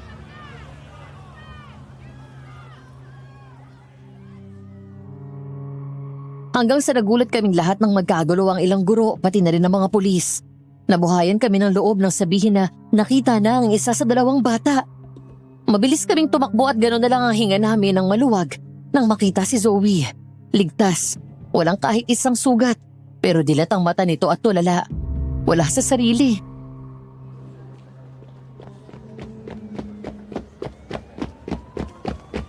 Anak, salamat sa Diyos at ligtas ka. Saan ka nang galing, ha? Alalang-alala ako sa'yo. Zoe, sabihin mo ang totoo kay Tito Alex.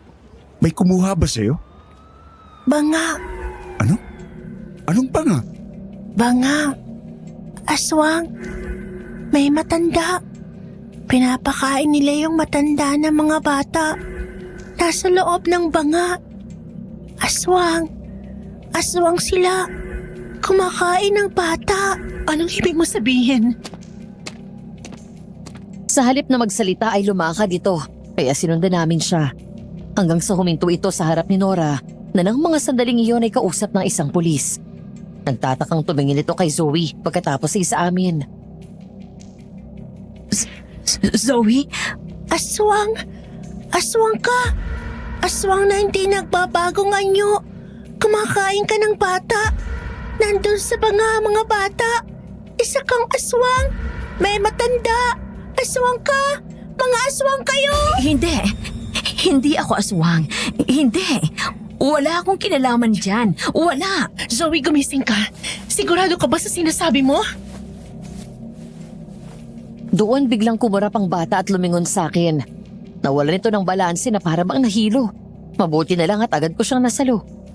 Matapos yun ay tinuro nito si Nora na ngayon ay hawak na ng mga pulis. Teacher, kinuha niya si Cheche. Yung isang lalaki. Bangka. Yung lalaki sa bangka. Kapatid mo siya. Sinundan ko sila. Nakita ko yung mga bata nasa loob ng banga. Sila ang nangunguha ng mga bata. Lalaki sa bangka? Si Mang Glenn? Kapatid ka ni Mang Glenn? Kaya pala. Hindi. Hindi totoo yan. Sinungaling kang bata ka. Hindi totoo yan. Ayop ka! Anong klaseng demonyo kayo? Napakahayop mo! Paano mo naaatin na araw-araw kang pumapasok nakikita mo mga bata? Ginagalang at nirespeto ka nila. Tapos ikaw, ang tingin mo sa kanila pagkain? Nasaan ang konsensya mo? Kailangan naming mabuhay ng matagal. Lalo na ng lola ko. Kailangan namin ng laman ng musmus para tumagal ang buhay namin. Nasisiraan ka na ng ulo! Mabubulok ka ngayon sa kulungan! Zoe! Hector, nawalan na naman siya ng malay. Ako nang bahala kay Zoe. Tsak na iririda ang bahay ni Nora. Sasama ako. Huwag na. Huwag na, Luisa. Baka magkagulo lang eh. Alam ko kung saan ang bahay nila. At kabisado ko doon sa lugar na yon. Dahil ang bahay na tinitira ni Nora. Doon kami dati nakatira bago patayin ng aswang ang pamilya ko. O sige. Pero huwag kang aalis sa tabi ko.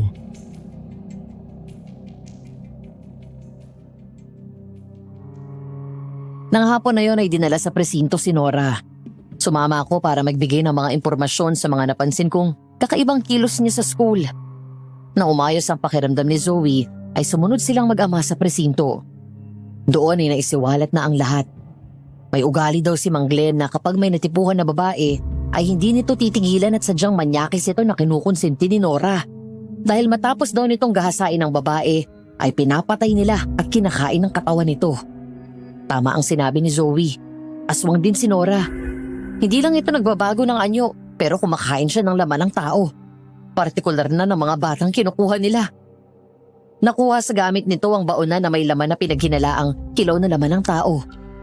Habang iniimbestigahan si Nora sa presinto, kasama ang mga pulis at si Alex, nagmadali kaming pinuntahan ang bahay ni Nora para mailigtas ang kaibigan ni Zoe.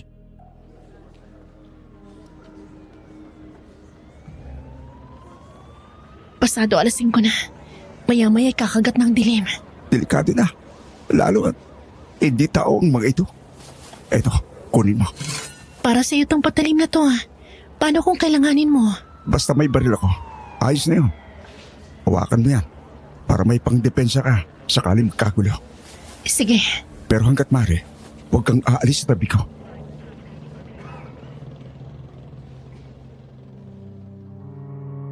Mabilis na lumapit ang mga pulis sa bahay nila Nora. Nang makarating sila doon, tumambad sa amin ang isang bangkay ng matandang lalaki. Nakahiga sa lupa sa tabi ng mga naglalakihang banga na nakabaon doon. Wakwak ang tiyan at naaagnas na. Ang katawan nito ay pinagpepiestahan ng mga langaw at uod. Agad kong nakilala ito. Ang lalaking nakita ko noong unang beses akong pumunta dito na tinawag nitong Mang Oscar. Katulong ni Nora habang gumagawa ng buro. Inisa-isa ng mga pulis ang banga at binuksan yun. Doon umalingasaw ang nakakasulasok na mabahong amoy. At nasa loob ng banga ay ang kalunos-lunos na sinapit ng mga bata. Bali-bali ang mga katawan at nakasilid doon. Ang iba sa kanila, kulang na ang mga parte ng katawan. Ang mga bata sa loob, nakababad sa tubig at dugo na parang pinepreserba ang mga ito. At sa kabutihang palad, ligtas na natagpuan ng mga pulis si Cheche na nakatakbo at nakapagtago mula sa mga aswang.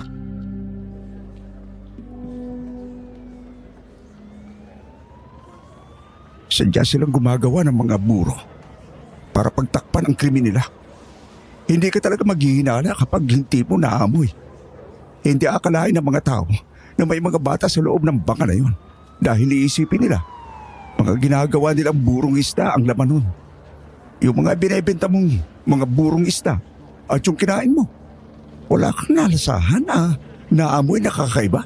Bukod dun sa huling binibigay niya sa akin nung magkasama tayo, wala naman. Totoong burong isda yun. Pero yung huli na napakabaho ng amoy, tiyak na tao na yun. Mabuti na lang di ko tinanggap. Teka, papasukin ko yung bahay. Tao po! Tao po! Yung lola nilang nandyan. Ingat kayo, aswang din siya. Tao po! Tao! Patayin ko kayo. Nang buksan ni Alex ang pinto, nagulat na lang kami at mabilis akong napatakbo pabalik nang biglang bumungad sa amin ang lola ni Nora na nasaan yung aswang na. Hindi ito nakakalakad, pero sa kabila ng katandaan at pagiging lumpo, nagawa nitong talunan si Alex kaya napahiga siya at nabitawan ng baril. Umalis ka! Demonyo ka! Magkakasunod na suntok sa mukha ang binigay ni Alex sa aswang. Nang magtangka itong kagatin siya sa balikat, ay mabilis niyang napigilan ang mukha nito, sabay suntok ulit sa tagiliran. Maya-maya ay may dalawang magkasunod na putok ang tumama sa aswang nang barilin ito ng pulis. Galit na lumingon ang aswang sa bumaril sa kanya. Agad akong gumapang at mabilis na dinampot ang baril ni Alex, sabay bato doon. Nang masalo niya ang baril, ay tinutok nito yon sa noo ng aswang, sabay kalabit ng gatilyo.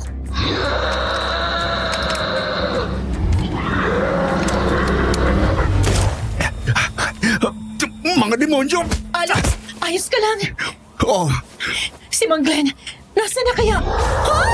Alex! Luisa! Pakawalan niyo ang kapatid ko kung gusto niyong mabuhay ang babaeng ito. Wala ka nang pupuntahan, Glenn! Maliit na ang mundo mo! Bitawan mo si Luisa! At anong gusto mong gawin ko? Sumuko, ha? Tapos ano? Ikukulong niyo ko? Sige! Na ang mga preso naman ang patayin ko doon! Isang tanong lang. Kayo ba ang pumatay sa mga magulang at kapatid ko? Oo, kami yan! Mula kami sa mga angka ng aswang na nakatira sa pusod ng gubat dito sa baryo San Telmo. Kami ang tumiwalag sa nakasanayan na pagkain ng mga hayop. Tumikim kami ng tao at ang pamilya mo ang unang taong natikman namin. Ang kapatid mo ang unang inalay namin kay Lola Delia para tumagal ang buhay niya. Mula noon ay kumukuha na kami ng mga bata para sa kanya. Pagkatapos ay iniimbak namin. Kaya pala ako binalik ng Diyos dito. Para mabigyan ko ng katarungan ng pagkamatay ng pamilya ko. Binabawi ko ng buhay na ninakaw mo sa akin. Mamatay ka na! Luisa! Dapa!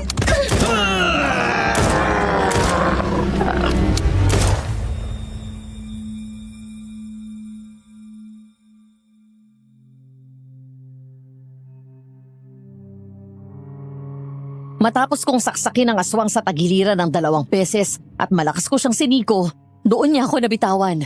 Saka mabilis akong dumapa at gumapang palayo, kasabay ng sunod-sunod na putok mula sa baril ni Alex at ng ilang pulis. Ilang sandali pa ay mabilis itong bumagsak matapos tamaan ng bala sa sentro ng noo at sa puso. Tumakbo ako palapit kay Alex at niyakap niya ako ng mahigpit.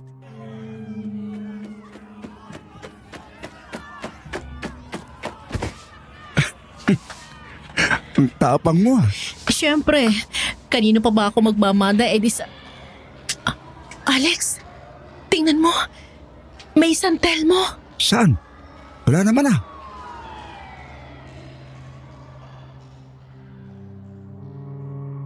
Sinundan ko ng tingin ng bolang apoy at pumasok yon sa loob ng gubat. Maya-maya natigilan ako at ngumiti nang muling magpakita sa akin ang mga kaluluwa ng mga bata. Umaagos ang mga luha ko at tuluyang napaiyak matapos kong maalala ang kalunos-lunos na sinapit nila.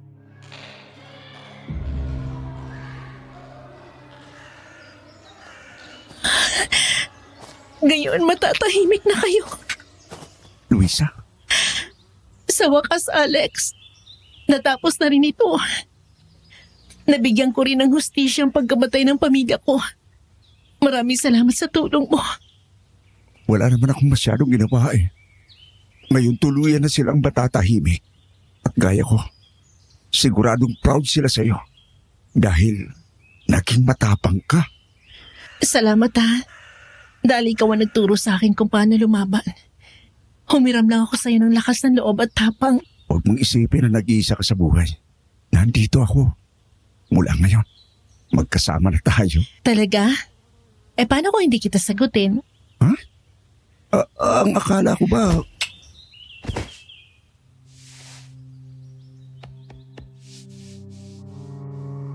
Hindi ko pinatapos ang sasabihin niya nang bigla kong hilahin ang mukha ni Alex palapit at hinalikan ko ng matagal sa labi. Natawa ako nang makita ang gulat sa mukha nito at tumingin sa akin.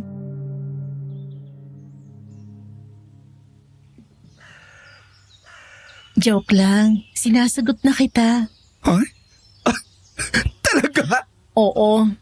Gusto rin kita. Mahal na kita. Mahal na mahal din kita, Luisa.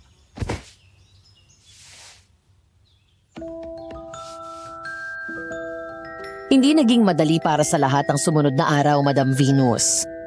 Nang maipatawag ang mga magulang ng mga batang nawawala at pinakita ang bangkay ng mga ito, ang iba sa kanila ay hinimatay sa sobrang gulat dahil sa nakitang naging kalagayan ng mga bata.